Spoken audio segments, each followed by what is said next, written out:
Hold on. Okay, I think we are live everywhere. Are we live? Oh yeah, we're live.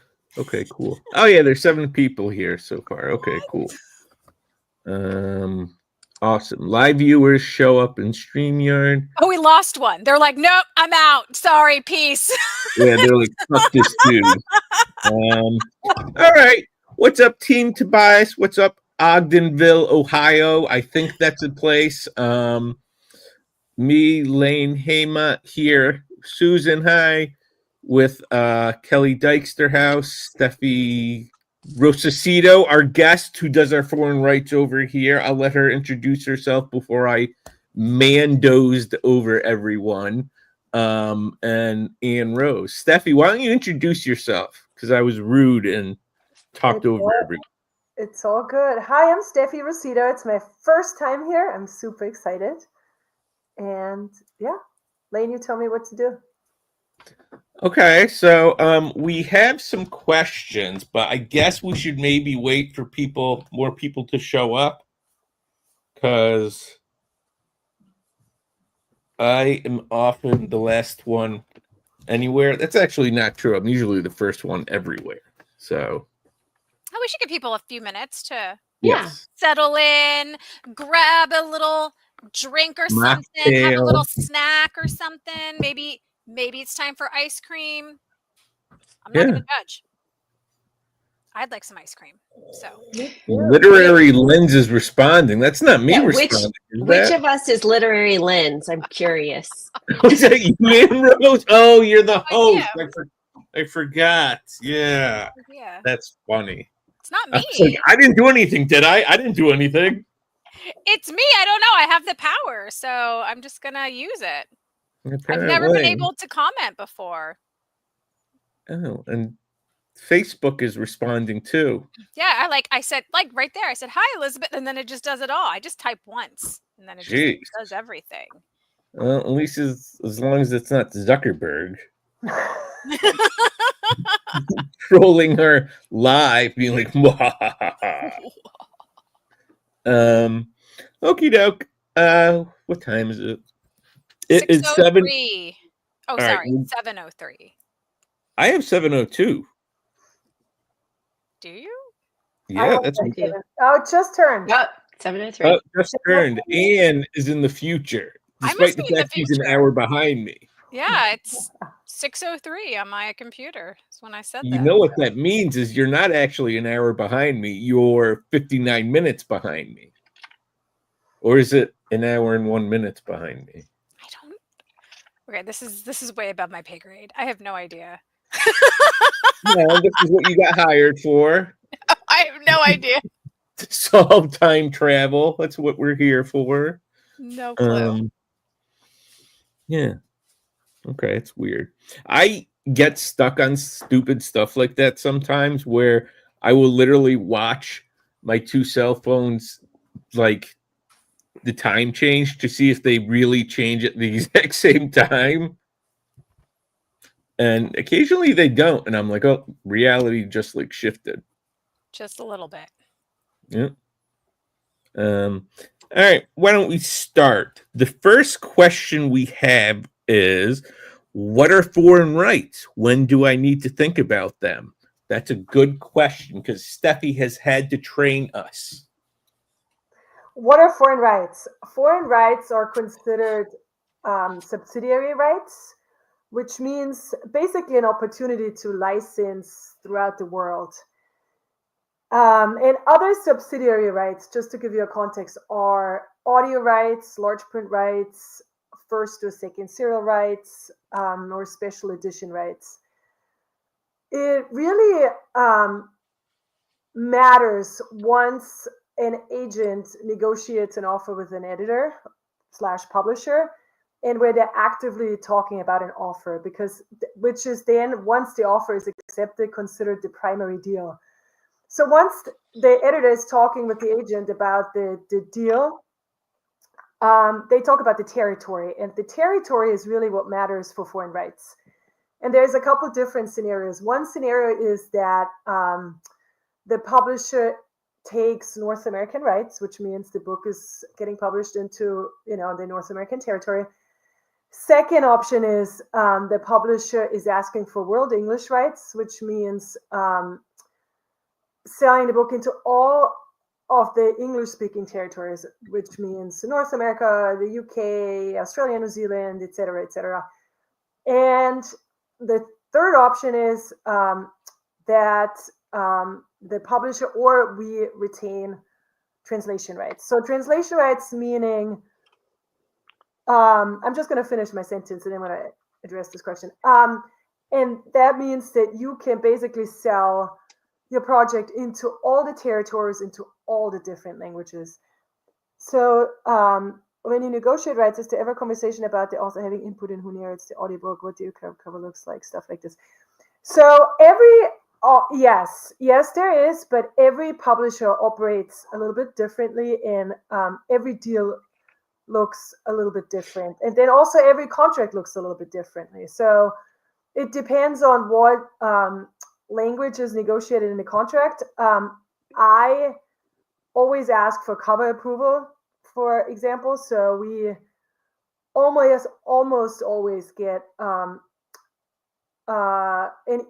email asking us if the cover is okay. So we get cover approval.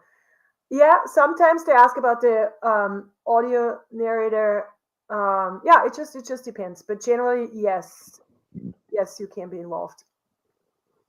So going back to the territories.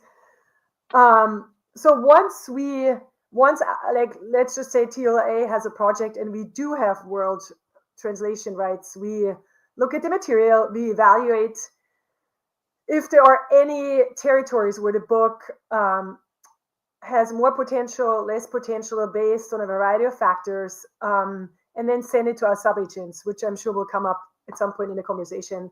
Subagents are agencies that we work with, local agencies, and they work with us and send the material to the respective publishers in their respective territories. And then hopefully they get a deal and negotiate an offer, get a deal, send the deal to us. We send it to the author, we look at it, the author looks at it, we approve it, and then we have a foreign rights deal. And the reason why foreign rights can be important and is a fascinating business is because if a book works well in foreign territories and sells in a bunch of places, it's a nice extra income for authors. And it's a fascinating business. I've always loved it because it's just it's so complex and there's so many different factors playing into it. It's so many different territories, so many different languages, places with different focuses. So it's a fascinating business. Did I answer your question? I'm going to say yes. I was moving around because my dog was angrily trying to bury his bone, and there's no earth here, so he ends up just clawing at nothing and was very unhappy he couldn't find a good place. Okay. So yeah, it's interesting because when we get offers, we will go to Steffi and be like, hey, does this book have any potential overseas? Because some books are like, about the American Southwest toad frogs, and people in, the UK or Germany or, Bangladesh may not give a flying rat's patoot about the Southwest American toad frog. Yeah, I think a thing that always comes up is that a lot of publishers and territories are looking for stories and plots that are relatable, that make sense in their cultural framework and that make sense for their everyday lives. And so if it's it just needs to translate into their culture and, like I said, like their lives and their framework. So yeah, so if it's any international setting or a plot that's really like kind of universal, or a story that's universal, like a story about a family, a friendship, or that always is it's just a little bit easier to sell, if that makes sense. are there any staple trope genres that tend to sell well in certain countries? So yeah, territories are very like there's yes, there are. It's a difficult question to answer because there's so many territories and there's so many so many different genres. But generally speaking, nonfiction works really well in Asia. Some Central Europe is a little bit harder because there's a lot of local authors that are doing really well in, let's say, Germany and France and Scandinavia. So you have to really find an angle in terms of what how your story is different, like how your book is different from what the local authors bring to the table. But yes, so women's fiction, rom-coms work in a lot of European territories. But again, it has to have a different angle. It has to have a platform. Horror it depends, but horror tends to be a little more challenging in some of the European places. And then also, those trends kind of come and go. So it's kind of like it's a cycle, if that makes sense. I could talk about this probably for 3 hours. So I hope this is a sufficient answer. I would have to look through all my Excel spreadsheets. Okay, so when you read query pages or a full manuscript, what must be present for you to make an offer? What kinds of things are you willing to work on editing with the author? That's not specifically foreign rights, but that's a question we received. Kelly, what do you think? You're muted. Oh, I'm muted? No, Kelly's muted. Oh. Thank you. Can you repeat that when you get, because it's not written up on the... Ooh, okay. When you read query pages or a full manuscript, what must be present for you to make an offer? What kinds of things are you willing to work on editing with the author? Dun, dun, dun. This is going to be different for each book but for me, what must be present is I need to be gripped by the story to the point where I feel like it won't let me go. I need to be convinced that the author has the writing ability to make the revisions that might be necessary to make it stand out in the market. I need to be certain that it will stand out in the market, or at least as certain as I can be. And then I have to love the story enough to be willing to read it 10, 11, 12, 15 times, because that's how many times you spend in the manuscripts as an agent, kind of getting it ready to go out. Those are some things that I consider. And, does it say something new? Is it fresh? Has it been done before? Those are kind of the kinds of questions that I consider. And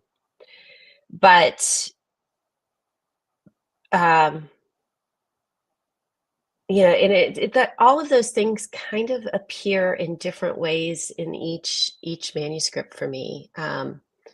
But those are thoughts that go through my head. I'm curious to see what the rest of you say. The dog is angry because this is what he does. He hides the bully stick, can't find the bully stick, and then gets mad about it. So right now he's tearing apart yarn. But I agree with you, Kelly, 100%. I would like to know what Steffi thinks. I agree with you too. I think for me, especially for romance and rom-coms, I'd like it to be fresh and contemporary. Like I really want to see that it's just something very now. And I really would love to see a special hook, like a special, just a different take on on something that's been done before. So that's, ties into the contemporary. And I really, really want to love the writing. And then what things are you willing to work on editing? Really everything else, like, beginning, endings, like working on characters. I think there's a lot more wiggle room with those things. If the structure of the plot is good, if the idea is good, if the writing is good, I think there's a lot of things you can work with, you can be a work in progress. I think that's what I would say. I have nothing to add to that because I think that you guys answered it perfectly. Here's a question I like. I've read a lot of agents are interested in non-Western settings. That's true. But would a publisher accept a fantasy set in Pakistan where there's no readership? Why don't we start with you, Anne, since you had nothing to add last time? I mean, I think that I think what people are looking for when they say, like, bring us somewhere new, right? So I don't think it matters necessarily where you go. I think as long as you transport us to wherever that place is. So if your fantasy is set in Pakistan and it's a great story, then I think that it sounds like a good story. So I don't think I don't think the location per se matters as much as feeling immersed in the location, if that makes sense. Yeah, I agree. We hear a lot, we want to feel like the setting is a character. That, and I also think that the setting, if you make the setting come alive and your characters are feeling universal emotions, and we really understand what they're feeling and going through, then the readership will be worldwide. It doesn't matter where people in the US would read it, people in Pakistan would read it, people in the UK would read it. I just started Watermoon this week. That's set in Japan. It's amazing. So I think that, yeah, the readership will be anywhere.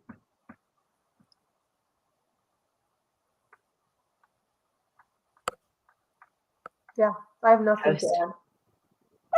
Yeah, I mean, The Witcher, I think it's based on, Polish fantasy. So, I mean, who's going to Poland? Oh, here's a good one. How many authors does an agent usually represent? Is it normal for authors agented by the same person to communicate with each other?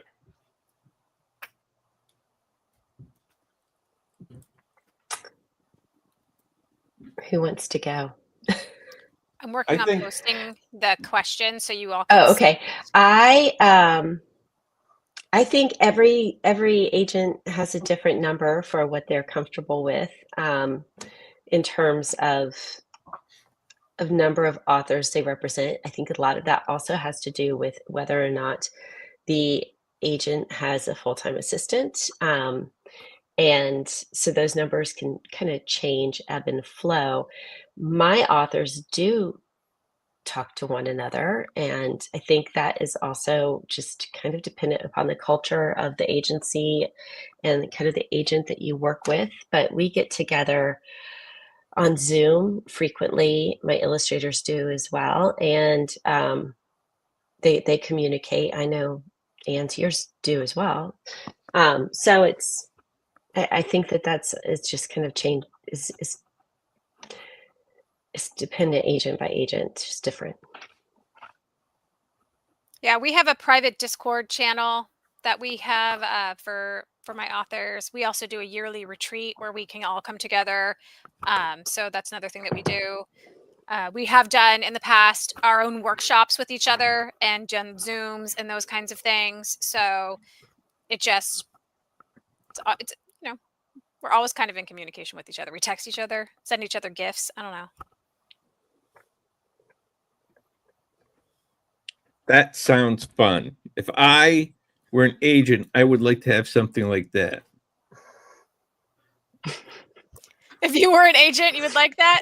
Or if you were an author? If I were an agent, You can do that, Lane.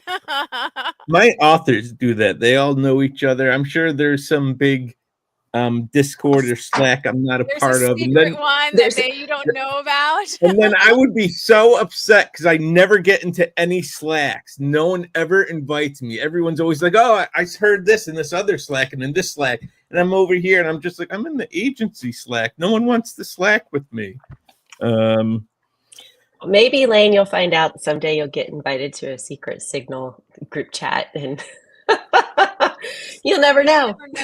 You You never know. Right? Oh, here's a good question that I deal with all the time. How long is too long to work on one book? When do you ask authors to move on to a new project? And you just ran into this. I actually don't know if that's true or not. But what do you think? I think that you move on to the next project, or you move on when you've lost the focus, when you can't see the forest through the trees anymore, when you get too close to the work that you can't decide if what is happening on the page is working or not. And sometimes it doesn't mean that you're going to go away from that project forever. Sometimes it just means that we need to take a break from it for a little while and then go back to it when we both have a better perspective on it. Sometimes we, like Kelly said, we read the book over and over and over and over and over. We know these characters as well as the author. And so when new things get added to the page, sometimes they can make sense to us, but maybe they won't necessarily make sense to a new reader. And so that's why that distance can be really useful. I mean, how long is kind of, it depends on how long does it take between edits, how often are we reading it. So, I mean, if there's a good amount of time between rounds of edits, then generally we can keep that perspective. But if it's too much, too quick, too soon, I think we can quickly lose it. That's my opinion. Anyone As an else? author, Anne, how long have you worked on one book? Oh, I mean,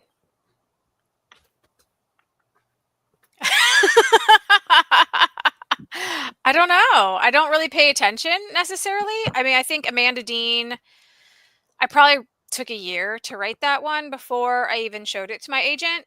So, what about you, Kelly? You're a writer too. How long have you worked on one book? Oh, there's one book that I've worked on for like 10 years, but I've written other books in between. Because it's like what Anne said, sometimes you get a little bit too close and need to take a break, but it just won't let you go over periods of time. And I think I would love to be the type of writer who could write a draft in 3 months and then revise it, over a longer period of time. But I'm a slow drafter in that respect. So it usually is about a year for me to draft a novel. Are you a pantser or a plotter? Or someone told me, I think it might have been someone here, a plancer. Yeah, I like to have an idea of where things are going, but don't usually have a very clear idea. Like I like to know where I'm going to start the next day when I sit down, but usually I don't outline my books until I have a complete draft, and then I go back and outline once I have a draft. Oh. So I call it a rough draft. I have a rough draft, and then I outline, and then I write my first draft. Semantics. I don't know. But each book's a little different. Don't you guys, you think, Anne? Yeah. Steffi, do you write? No. No. I do not. But I agree with you too. I think it's a conversation. I think once you and the author both feel like you lose momentum, or like momentum is lost, and you just can't really get it to a point where both of you have a vision on selling it, right? And it's just, so yeah, I echo what both. The question that I thought was interesting, when do you ask authors to move on to a new project? I think I was taking that meaning after you tried subbing it, but I think the question was maybe if for new projects that they were working on, like creating. But maybe it's I both. think, I think that in terms of when you have the conversation, and I think this is an interesting question to discuss as well. I'd love to hear maybe how you guys handle this, is when you have a project that's been out on sub and it's just not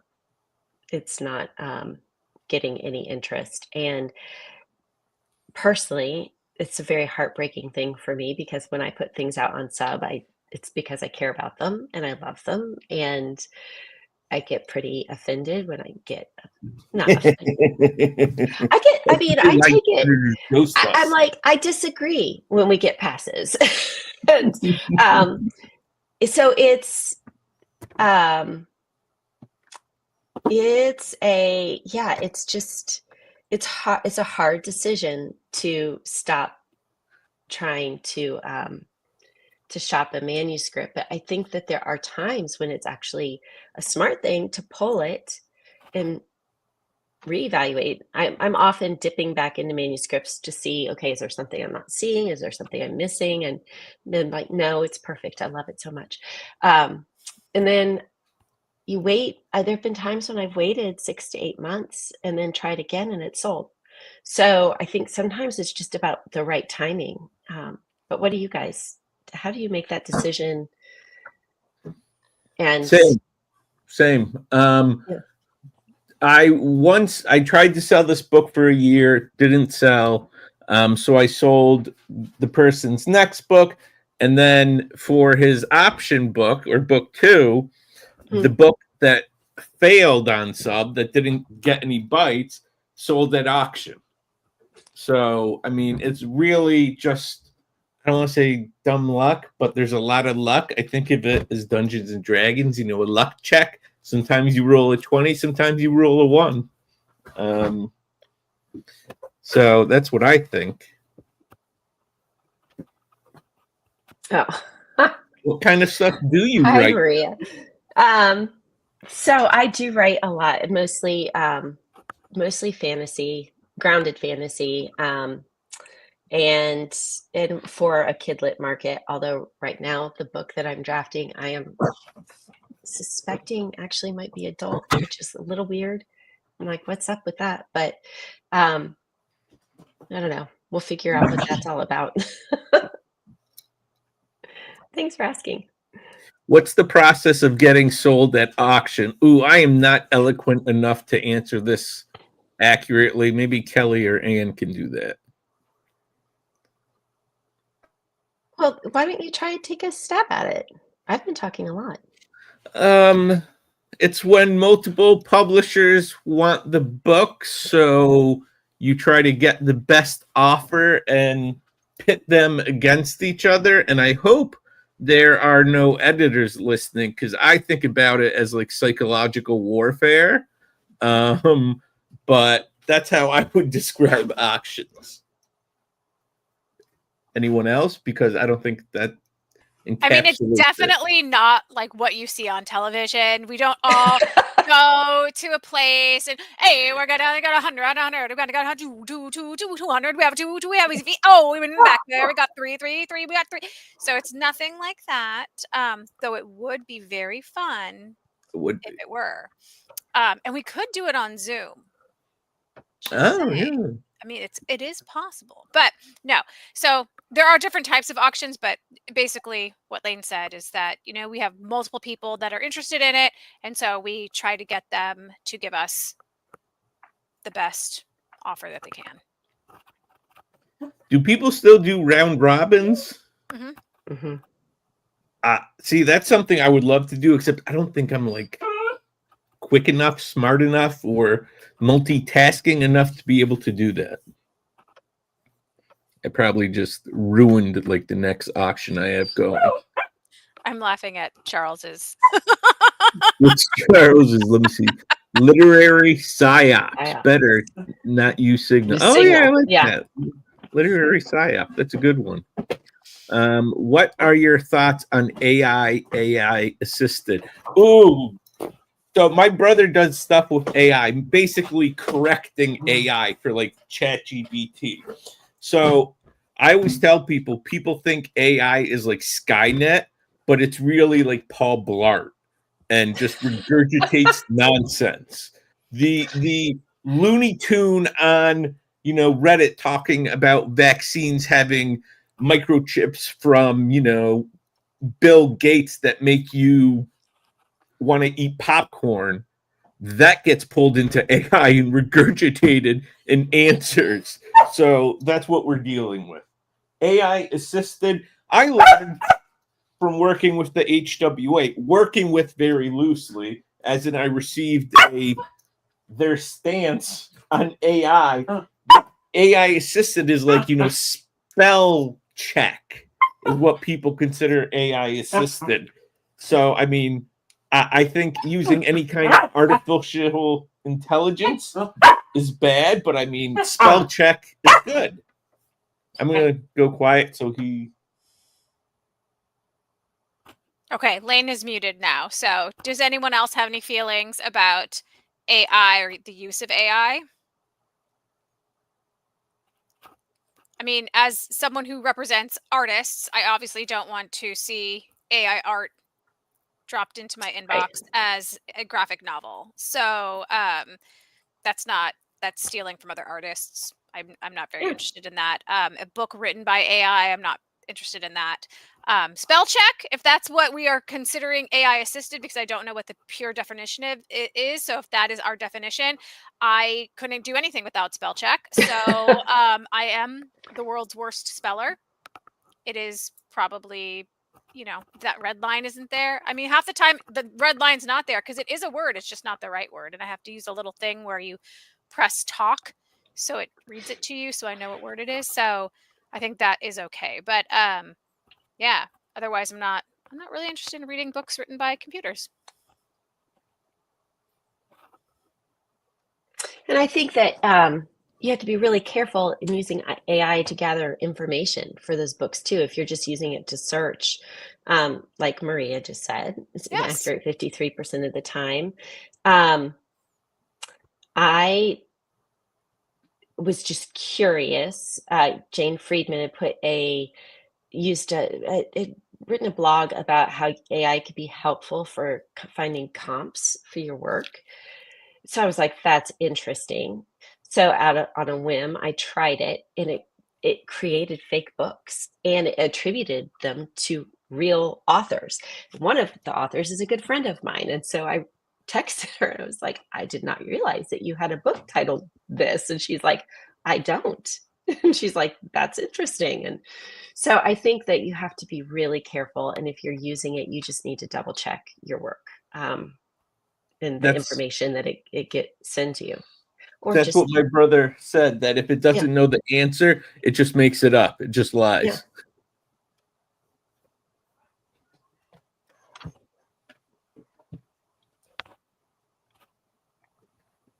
Are there any points of view out of style? I'm on submission with a book, and it's in second person point of view, and an editor said they don't like second person point of view. I don't know if that counts, but I mean, that's just one person.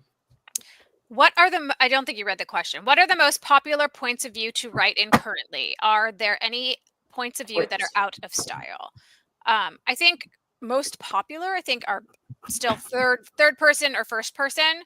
I think generally speaking, in third person, it's a close third person more often than not. Sometimes a limited third person can work in certain stories, thrillers, that kind of thing. I think that we don't see a lot of omniscient narrators unless the omniscient narrator is an actual character that maybe isn't presented on the page. So they have a very distinct point of view. But otherwise, that I feel like has kind of gone out of favor, especially with like epic fantasy and all of that. I think we see readers that really want to connect to characters. So I think first and third are still going to be the... Yeah. What are your thoughts on screenwriters to authors? Oh, this is a good one because I recently just signed a screenwriter, big screenwriter, who is now writing a book. And I think screenwriters to authors are fantastic. I think authors to screenwriters are fantastic. I mean, just because you can do one doesn't mean you can't do the other, if that makes sense. I don't think it always translates, but I think I think they're two very different skill sets. But I think that if you can have both skill sets, both are very viable. Yeah, I mean, they are very different skill sets, and some people can do both. Some people can only do one, and it can be very difficult to switch.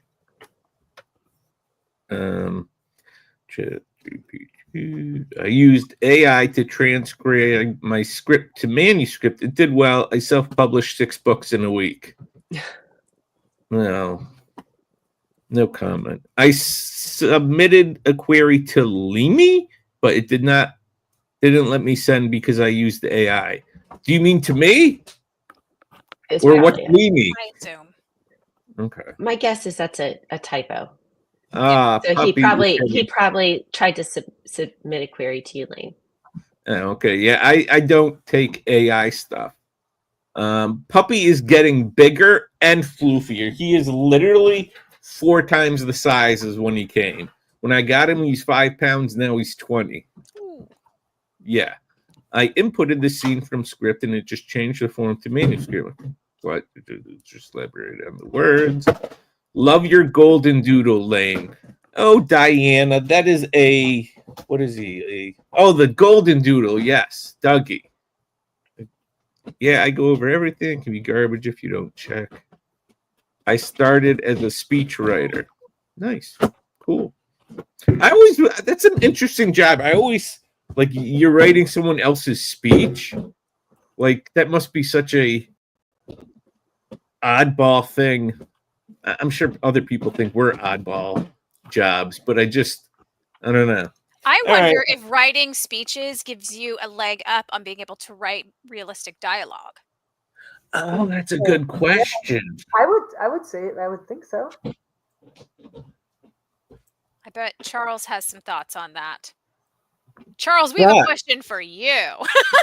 But no pressure. If you don't want to answer it, it's fine. Because you can't, like, I mean, it's formal. You have to write. I wonder if they write informal, like, hey, what's up, guys, as opposed to, like, hello, how are you doing? I think it depends on who the speech is for and, like, what the audience is. And like, there's so many different avenues. I don't know. Sorry, I didn't mean to interrupt you, Kelly. I was just going to say, I would think you have to have a pretty good handle on human nature and different audiences to be able to develop appropriate speeches, depending on the... Charles says dialogue does seem to come easier, but you have to worry about style. Okay. That sounds about right. Let me go back to submitted questions now that the dog has let me free. Do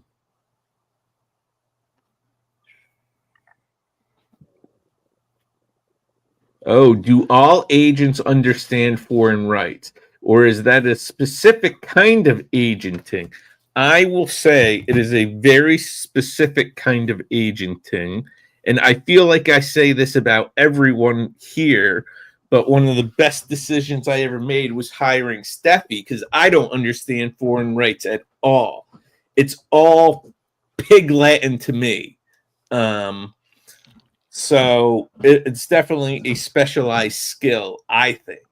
What do you think, Kelly? Oh, I 100% agree.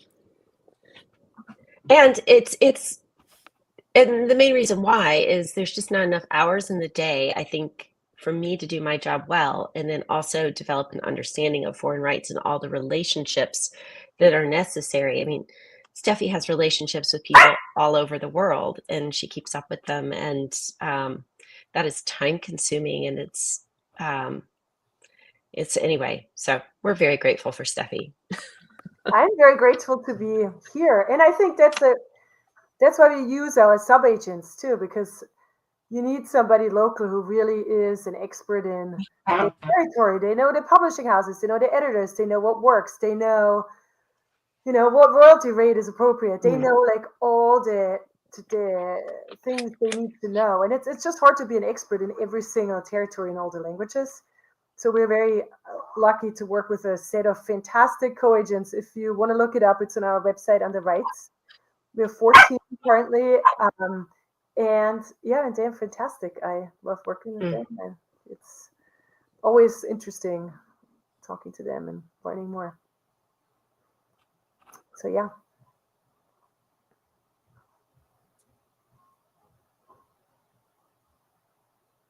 I was trying to talk, but Anne kept controlling my mic. I did mute because the dog was barking, and I wanted to make sure everyone got to hear what Steffi had to say. See, be quiet, bro. Yoni, you got to be quiet, man. Come on. I'm at work.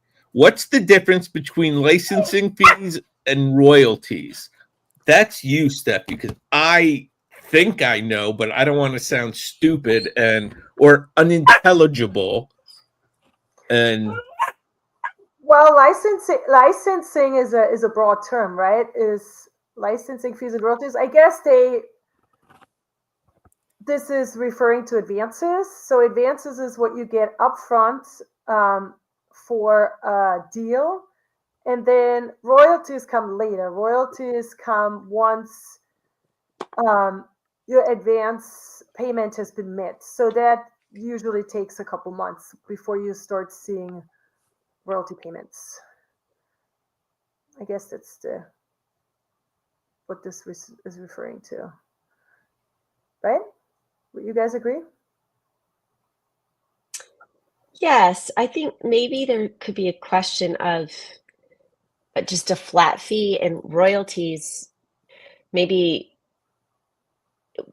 a licensing fee in this case is not, they're not talking about just a single payment and that's all you would receive. Royalties is how much you would receive per copy of book, as long as it's in print. So just wanted to make sure that was clear. Sometimes you could just get paid, like for a work for hire, a single payment. And that wouldn't be a licensing fee though, would it? That's just not a term that we use on a daily basis. I mean, yeah, I think I'm not entirely sure what licensing fee means. Well, according to the interwebs, a licensing fee is money paid to buy specific rights from another party. But that could be an advance or, a flat fee, work for hire or royalties. Royalties could fall under that as well. I think in book terms, most likely it's probably used mostly for illustrations, I'm gonna guess, and so they have the licensed ability to use certain artwork, like when you hire a cover artist and then that cover obviously is used to sell the book. There's probably some sort of licensing fees and things associated with that. Would be yes, but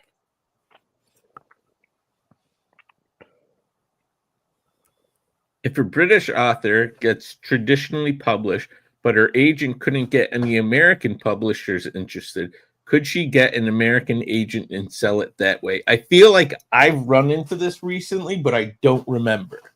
So I may be making that up. I think it's a depend on you question. I mean, people have agents in different areas, but I mean, if it's a UK publisher like a Big Five, it should have an American imprint or be distributed. Like Titan. Titan is a UK publisher, but they're distributed in the US by Penguin Random House. I also think that there's a lot of British agents that do try to sell in American markets. So not having an American agent doesn't mean that your book isn't getting submitted in America to American publishers. And vice versa, like how we are all American agents, but we have Steffi who helps us sell rights to books in countries that are not America. So it's kind of goes both ways a little bit.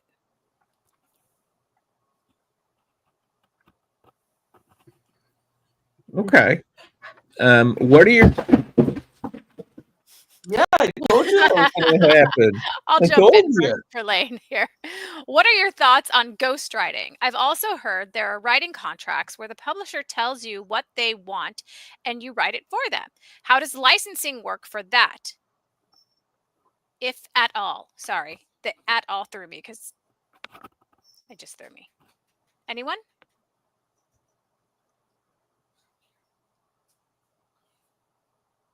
I'm sorry, I muted myself. Ghostwriting often comes up for IP, like you're hired. It's a work for hire from a publisher.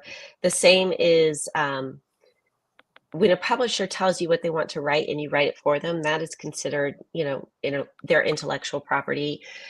Often you're getting a flat fee for that. But sometimes you can negotiate to have your name on the copyright and then get royalties for that. It just really depends on the project and the publisher. And if that's the case, your licensing will work just like a regular book contract that we would negotiate for our clients. Who else wants to jump in there? I've had books ghostwritten, not for me, but like clients. And I've had authors co-write or ghostwrite for people. I think ghostwriting is very much a part of the business. And I saw somewhere that like 75% of nonfiction is ghostwritten. I don't know how true that is, but that was the statistic. And it's funny, I'm not getting into politics here, but Jason Schwartzman, the guy who, maybe that's his name, Jason Schwartz, the guy who wrote Trump's first book, said he asked for half of the royalties and was astounded that he got them. And I have no idea where I was going with that, other than we're talking about royalties. All right, I'm going to be quiet now. I think Kelly nailed it here. So publishers do sometimes come to us and say, hey, we like X author. We would love them to write this project. Let's work out an IP deal. So we've had that situation. We've had book packagers. We worked with clients who have book packagers, and that's another form of IP. So there's lots of different avenues. And I know that I personally am always looking out for ways to help make my authors make money. So we are always looking for opportunities for authors to do IP work or other forms of writing to get them paid. So I hope that answers your question. Okay. It's Penguin. Her first book was published. Oh, that happens sometimes. It's super duper annoying when they pick up one book, they don't want the next book, but then they want the third book. Jake, we love Jake. When the authors you already have are submitting new manuscript ideas, is there a certain way you want those handled? Do you have them submit a query package, or is it like a pitch at a conference? Oh, that's a good question, and agents are different, and I'm curious how your agent works, Jake. So you want me to answer first? Sure. Jake is my client, yes. And I love you, Jake. You're amazing. So the way I do it is is a little boutique-y, so it kind of depends on the author. So if an author wants, we'll get on a call, we'll talk through ideas. If they want to write me some like quick pitches, that's a great way for me to get like a quick view of like where their head's at and like what they want to do. So it really kind of varies, but I do like to know about projects before an author starts writing, just because it gives me an idea of like what's coming up in my queue that I'm going to have to submit. So as I'm looking at new projects, I know not to take anything that could potentially be a conflict of interest to that project, right? And it also allows me opportunity if it's a new genre that I haven't worked in before. Like I had a client before, Renee, who came up to me. She's like, I want to write a nonfiction book. And I said, okay, let's do it. So while she went off to write her nonfiction proposal, I was doing all the research, connecting with editors, doing all of the back end work so that we could submit her project. And then we did end up getting it published. So it does work out. So it just kind of varies. Steffi, how about you? How do you like to do it? Same. I think it depends on the author and what they like to do. So I kind of let the author guide me in this process. I also jump on the phone. It's actually, I have to say, it's my favorite part of this job is getting on the phone and talking through new ideas and possible ways this project can unfold. I absolutely love it. But I don't have one way to do it. Sometimes I get emails with ideas. I do like once there's a more concrete plan, I like to jump on the phone because, or like a Zoom, because I do think it's nice to just talk through it. But it doesn't have to be in a like traditional query package way. Usually, you know, it can't just be even just an idea, you know, that somebody says, oh, is this an idea that, I don't know, is worth pursuing? So I think there's all different ways. So yeah, it depends. Kelly? Yeah, I agree. It's kind of different per each client, and also what they're writing. You know, for picture books, I often have clients submit, you know, several manuscripts at once, and then with those, I like to have kind of a pitch come with each picture book for a couple of reasons. One is it helps me get an idea of how the client envisions their work. And actually, once I have a manuscript, it is nice to have the clients write like just a short. It doesn't have to be something you agonize over like a traditional query, but just a quick synopsis paragraph that might go in a query, because again, it gives me an idea of how they view the manuscript, and it helps me as I'm reading to see, am I viewing it the same way, and just to make sure that I'm envisioning it the way they envision it. So as I edit it, I'm not trying to create something that's my vision. I want to stay true to their vision. But a lot of times when it's time to start working on the next book, we just hop on the phone and talk through a bunch of different options and see what they're most excited about, see what that might be right for the market. Yeah.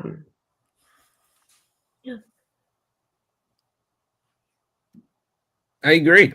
That's usually what I do. And I always thought maybe I was too nitpicky because I wanted to see what people, or at least be pitched what people were writing before they submitted it to me, because I would have clients say, hey, I wrote this awesome book, and it's something that's like totally inappropriate that I know I can't sell. And I'm like, I hate being like, hey, you just wasted, you know, all this time writing something that you want to get traditionally published. That ain't going to happen at this point in time. So it's good to know that I'm not such a micromanaging control person that wants to hear what people are working on, just be like, hey, give me a pitch. And then, well, this is my idea. I'm like, all right, run with it. And then, you know, we go from there and my clients make magic happen. It is fun. I've started to communicate, though, more with my clients.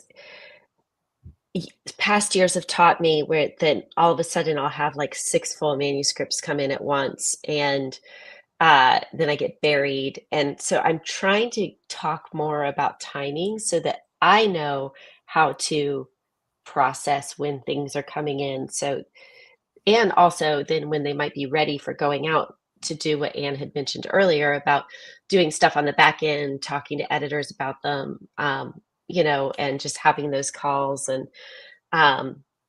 so towards the end of the writing process of a new project, I think it's also important to have communication with your agent at that point when you're getting close to getting ready to send it to them and you think that it could be ready to go. So that's just something that I've been working on a little bit more this past year as an agent, developing that timing a little bit better.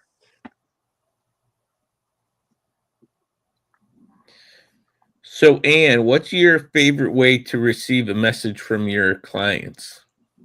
My favorite way to receive a message. Did you like texts, emails, phone calls, telepathic the message. signals? I mean, we only use telepathy minimally because we don't want it to be invasive. But otherwise, like, yeah, see, it's important. Otherwise, I love getting texts, especially when they're fun texts. I love seeing them on the Discord. I love getting emails. However, like, I just love hearing from my authors. So I'm super curious about the Discord. How active is it? Is it like active? yeah, every day. Are you in all the like channels, or do they have a secret channel that's like, yeah, let's badmouth Anne Rose? I mean, they might, but I'm not not that I'm aware of. We could ask Jake. Jake would know. Jake, is there a super secret Discord channel I could get into and see what people really think? I mean, don't you control the Discord? I don't know how any of these things work. I set up the Discord channel for my authors. Yes. So. Okay. Because I've been thinking of doing that, but I'm like super duper scared, nervous that it's that fantasy I have of a hostile takeover.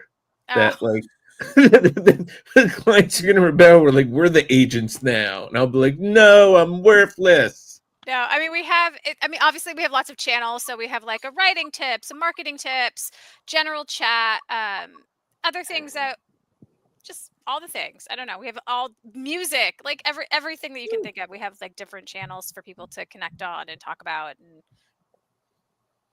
I'm curious, watchers, audience, is that something you would be into? Because I don't want to start it and then have it flame out in glory. And I'm like, oh yeah, that's another Slack I don't get invited to. I think you have to talk to your authors and see if it's something that they're interested in. But that's a lot of work. You just send an email.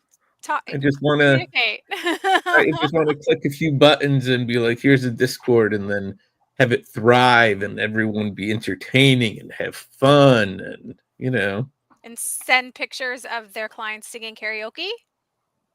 Did that happen for you? That did happen. We've gotten karaoke videos. Who was it? Who did that? I'm gonna plead the fifth, so no one is embarrassed. But they were fantastic. Has anyone here done karaoke before? I think a long time ago. Yeah. I've never done karaoke. Why? I don't know. Do you just not like to have fun? Yeah, I hate fun. Fun is horrible. I hate music and eating too. But no, I've held write-ins on Discord during Nano. Oh, okay. Yeah, we have a sprint bot, so you could activate sprint bot on our Discord and they'll run sprints, and you can run sprints with. We have an accountability channel. We have all the fun things. Yeah. When did you start it? I think it really took off after the collapse of Twitter. So, okay. Because we used to have a private chat over there, and then once that just exploded, we were like, and we're out. And so we are on Discord now. Gotcha. I'm on Discord for a bunch of groups, and I have no idea what happens, what's going on. I don't know how to reply to anyone. I just get beeps, and I'm just like, I don't know what's going on there. I'll show you one day, Lane. Okay. I'll help you. I'm just a lonely, sad boy. We don't. See? Jake says that there is no channel. Thank you, Jake. Okay. Jake and I will have a talk. Okay. It's no secrets in the Rose Garden. Oh, that's cute. I like that. Rose Garden. Any final thoughts for the day, Steffi and Kelly? I have thoughts. Ooh, I want to hear thoughts. Call your reps, peeps. All right, call them. Terrible things are going on. Get involved. Say something. Stand up. Do something. I know it's terrible. I live in Texas. Call your reps. Call them. Call them even though they don't want to hear from you. You know why you call them? Because you want to make them as miserable as they make you on a daily basis. So call your reps. I love you all. Take care of each other. I had half a mind to mute you during that just for like it was a big thing and everybody would be freaking out. Like, oh my God, Anne's going on a rant. Holy But no, nothing. I mean, whatever. I just think that would be funny. Like, was it stay tuned difficulties or technical difficulties? Okay. Anyone else have anything? Because we're at 59, 51, 52. Nope. No? Kelly? Nope. Well, This is thank good. you for joining us on our March live AMA. Remember, last Wednesday of every month at 7 p.m. Eastern, we will post this. And yeah, thank you. Have a great night. Bye. Bye, everybody.